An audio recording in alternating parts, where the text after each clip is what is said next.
세례 요한과 엘리야, 그리고 더러운 귀신이라는 주제를 가지고 마가복음 전체를 볼 수 있는 시각을 제가 열어드리도록 하겠습니다.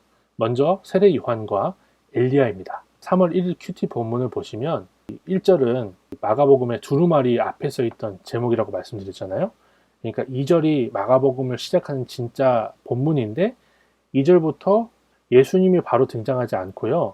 세례 요한에 대해서 이렇게 쭉 나열하면서 세례 요한이 복음의 시작을 말하면서 제일 먼저 등장하고 또 중요하게 다뤄지는 이유에 대해서 6절에 보면 요한이 낙타 털옷을 입고 허리에는 가죽띠를 띠고 메뚜기와 들꿀을 먹었다는 장면이 등장하는데 왜 이 세례 요한의 외형적인 묘사가 등장할까요?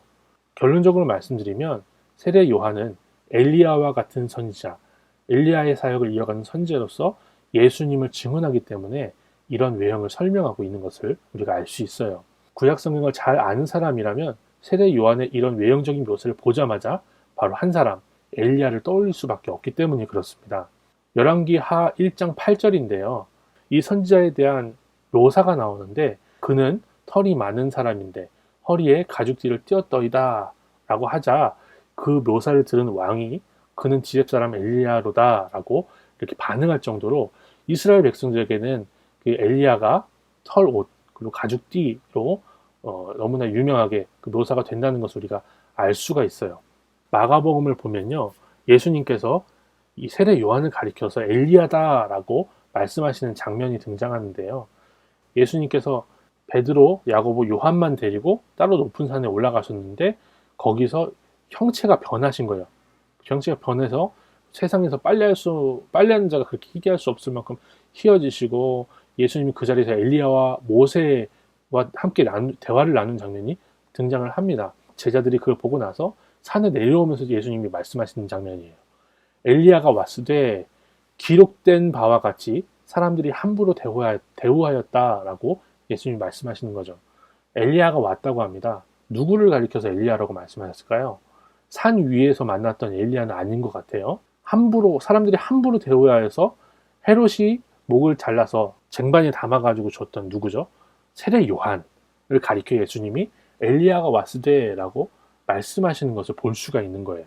또 예수님은요, 세례 요한을 인정하지 않고는, 세례 요한의 증언을 받지 않고는 자신에 대해서 알 수 없다는 것을 너무나 분명하게 드러내십니다. 예수님이 예루살렘 성전에서 무슨 권위로 이런 일을 하느냐라는 질문을 들으셨을 때 이렇게 대답을 하시거든요. 예수께서 이르시되 나도 한 말을 너희에게 물으리니 대답하라. 그리하면 나도 무슨 권위로 이런 일을 하는지 이르리다. 요한의 세례가 하늘로부터냐 사람으로부터냐 내게 대답하라. 하늘로부터 사람으로부터 무슨 얘기일까요?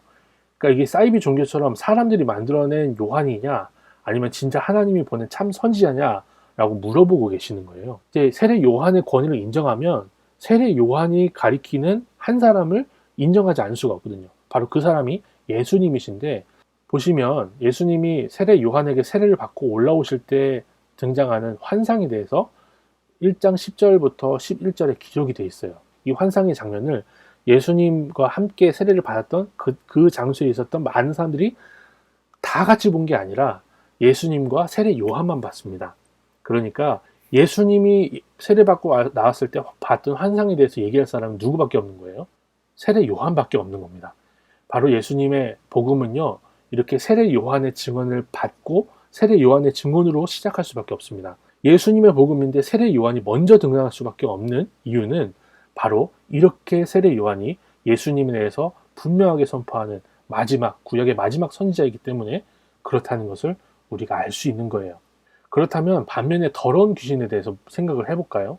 세례 요한이 예수님에 대해서 증언했던 것처럼 더러운 귀신도 예수님의 정체를 좀 알고 예수님에 대해서 공개적으로 막 얘기를 하는 장면이 2일자 큐티에 등장을 합니다. 가버나움 회당에서 가르치실 때 더러운 귀신 들린 사람이 이렇게 얘기를 하거든요.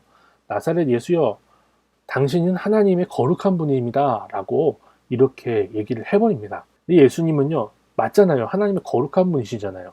그런데 이 귀신을 가리켜서 조용히 하라고 하시고 나가라고 하십니다. 예수님이 귀신을 쫓아냈다는 소문이 들리자 사람들이요, 귀신 들린 사람들을 예수님께 데리고 왔어요. 병자도 데리고 왔고요. 근데 예수님께서 귀신들이 예수님이 누군지 알고 있었기 때문에 귀신들이 말하는 것을 허락하지 않으셨다라고 기록이 되어 있습니다. 예수님은 귀신들의 증언을 취하지 않으세요. 자신에 대해서 이야기하는 귀신들의 증언을 절대 취하지 않는 장면을 우리가 볼 수가 있습니다. 무슨 말씀입니까? 삼위일체 하나님이 자신을 그리고 하나님의 아들을 우리의 구원자를 보여주실 때 반드시 선지자를 통해서만, 아니고 하나님 보내신 선지자들을 통해서만 자신을 보여주신다는 것을 알 수 있는 거예요. 다른 어떠한 대단해 보이는 존재를 통해서, 천사들을 통해서 보여주시는 게 아니라 선지자들을 통해서만 보여주시는 거예요. 그럼 선지자를 통해서 우리에게 온 증언이 무엇입니까? 바로 신구약 성경이죠. 신구약 성경이 아니면 우리는 하나님과 하나님의 아들에 대해서 알 수가 없습니다. 이 신구약 성경을 그래서 우리가 읽어야 하는 것입니다. 그러니까 큐티를 할 수밖에 없는 것이고, 큐티를 통해서 하나님의 말씀을 묵상해 가는 그것은 하나님을 알고 하나님의 아들을 알 수 있는 유일한 방법이라는 것을 우리가 알 수 있는 거죠. 하나님의 아들이신 예수님에 대해서 바르게 배우고 고백할 수 있으면 좋겠어요. 외출하기고 싶지 않고 마스크도 필요한 시기에 하나님의 말씀에 푹 빠져서 주님을 알아가는 기쁨이 무엇인지를 우리가 고백할 수 있으면 좋겠습니다.